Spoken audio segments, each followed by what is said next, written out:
Salut, j'espère que tu vas bien. Je suis Manuel Offan, j'ai 20 ans et je vais te partager ma vision du monde, de la vie et de l'entrepreneuriat, au travers de ce que j'ai pu vivre, découvrir, apprendre et entreprendre. Sur ce, je te souhaite un bon épisode.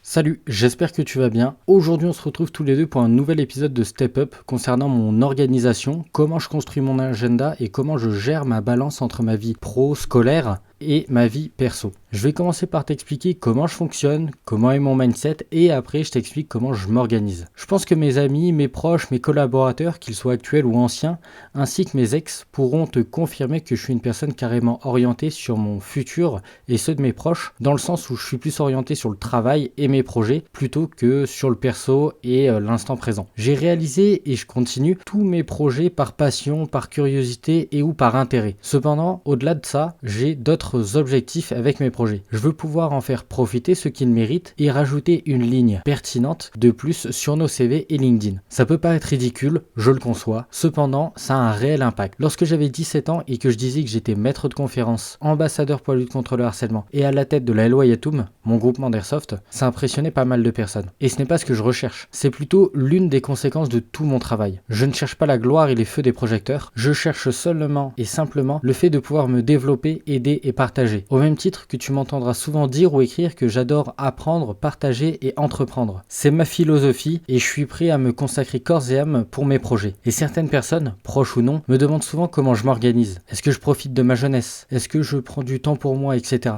Et je prends le temps pour leur répondre que le maître mot afin de pouvoir faire autant de choses et d'être discipliné et organisé. Avec une routine journalière, des habitudes, un agenda et qu'il faut parfois faire des choix plus ou moins difficiles. Je leur dis également que ma façon de profiter de la vie est simplement de réaliser mes projets, mes rêves, car c'est ce qui me donne envie de continuer et d'avancer. Et je termine souvent par un trait d'humour, mais auquel je crois, en leur citant que le repos est pour les riches et que je suis encore pauvre. Ma upline m'a dit un soir, lors d'un appel, une phrase qui résonne en moi et prend sens petit à petit. Elle m'a dit « Je n'ai pas peur d'être folle, j'ai peur d'être pauvre ». Depuis, tous les matins, chaque fois avant de m'endormir, et chaque fois que je doute, je me répète cette phrase et elle m'actionne. La dernière personne avec qui j'étais en couple a eu un réel impact sur ma vie, ma façon de penser et de faire. Même si notre couple n'était pas le plus parfait, et qu'importe car chaque couple est ce qu'il est. Elle m'a fait comprendre au fil du temps qu'il n'y a pas que l'avenir et se tuer au travail, mais il y a aussi l'instant présent qui permet de créer des souvenirs et de faire un break pour reprendre du poil de la bête. Alors, elle est devenue l'une des raisons pour laquelle je me suis lancé dans le business. Si je travaille dur et que je réussis, je veux pouvoir partager et profiter de cette réussite avec elle. Bien évidemment, je veux pouvoir aider mes proches et mes amis. Et bien évidemment, soutenir le développement de tous mes projets. Cependant, nous ne sommes plus ensemble. Et je ne la blâme pas, loin de moi. Au contraire, je la remercie d'avoir été mon phare me guidant en eau trouble, afin d'éviter la collision avec la côte. Je suis en gratitude de l'avoir rencontrée et d'avoir partagé cette route semée d'embûches. De beaux temps comme de mauvais, mais aussi d'entraide et de soutien. Je n'ai pas été le meilleur des copains et je lui présente mes excuses pour ça. Pour l'info, j'ai priorisé le travail à elle, à nous. J'ai fait des choix regrettables et malgré sa clémence et son pardon, j'ai refait les mêmes choix. Je n'ai pas retenu et appris au bon moment. Je ne me suis pas investi au bon moment. J'ai beaucoup de regrets et je pense à tout ça tous les jours. Et à tous mes mauvais choix, mes échecs, etc. Et c'est ce fameux poids que je vous ai partagé lors de mon premier épisode. Depuis, j'apprends de mes erreurs. Je communique autant bien le positif que le négatif et d'autres. Je suis mon chemin petit à petit et je suis convaincu que le résultat me permettra d'accomplir et de réussir.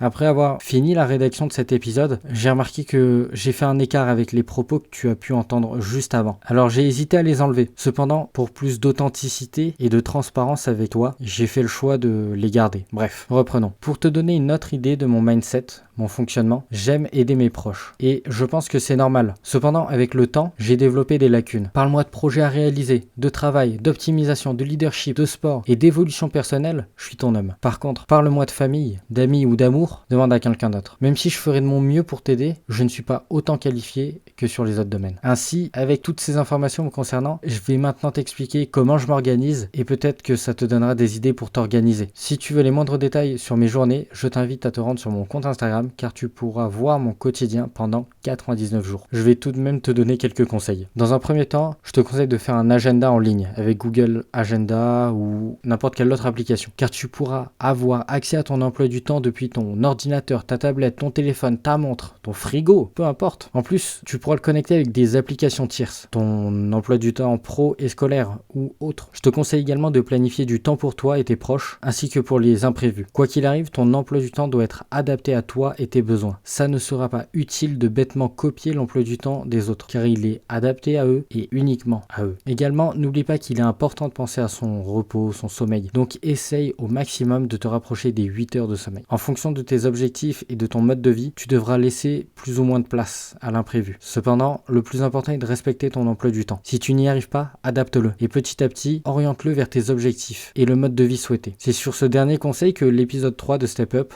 se termine. Et comme d'habitude, merci pour ton soutien, merci pour ton temps et à bientôt. Prends soin de toi. J'espère que cet épisode t'a plu. Je t'invite à t'abonner si ce n'est pas déjà fait, à liker, commenter et partager pour me soutenir et également pour partager les connaissances que tu viens d'acquérir. Je t'invite également à faire un tour sur ma chaîne pour voir les épisodes que tu as potentiellement loupés. Sur ce, je te dis à bientôt.